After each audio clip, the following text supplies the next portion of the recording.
Okay,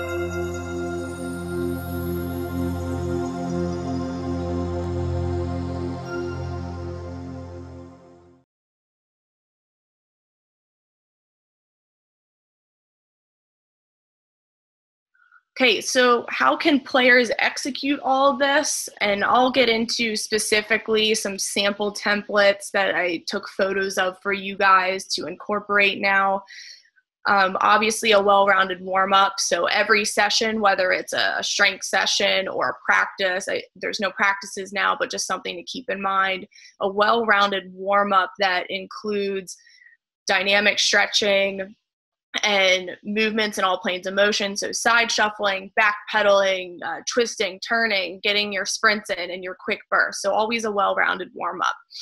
Coordination and stability, so a lot of these can be done on the pitch and at home. So coordination can be working on skipping forward, backward with the opposite arm, opposite leg, sideways, skipping in a circle, and then crawling, crab walking. I'm huge fans of those. And coordination is something that we enforce year round. Stability, so being able to control your lumbopelvic region, so your hips and your trunk. So things like planks are a good start, and then Palloff presses, dead bugs, side planks.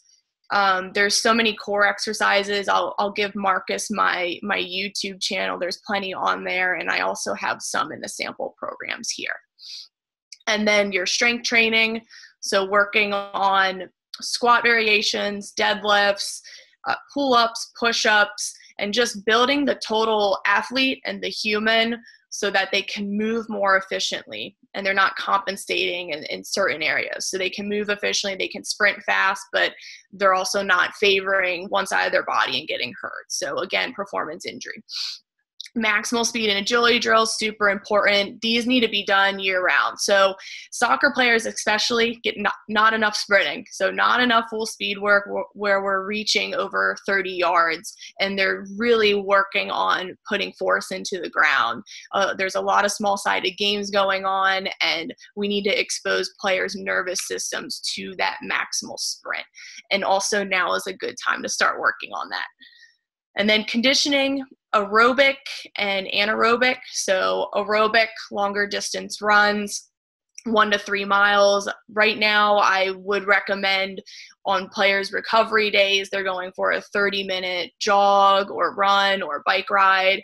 And then if they really want to work on aerobic capacities, I like to time a fast 1 mile. So ideally under 6:30 or 6 minutes.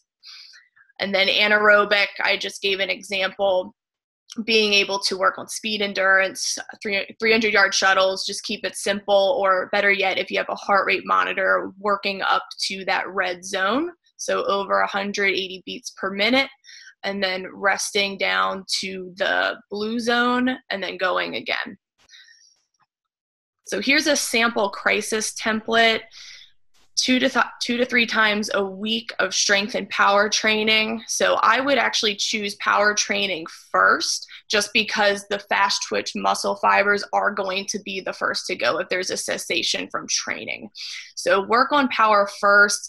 Power and speed especially are big ones right now. So a lot of jumping and bounding, whether that's vertical jumps or broad jumps. And then sprinting, so going linearly, side shuffling into a linear sprint, so 10 yards, 20 yards, 30 yards distance, 40 yards distance. And I recommend that all sprint drills right now are timed and they're tracked. Otherwise, players have no clue if they're getting better. So if you're not timing, you are not speed training. And then 2 to 3 times a week of conditioning, so working on general first, so an aerobic base, or a tempo run or a 300-yard shuttle over a longer distance. And then we get more into our specific as the soccer season starts to come back. But we don't know when that is yet. So I would just say take players through a general phase for the next 6 to 8 weeks. And then if you need to repeat it, repeat it.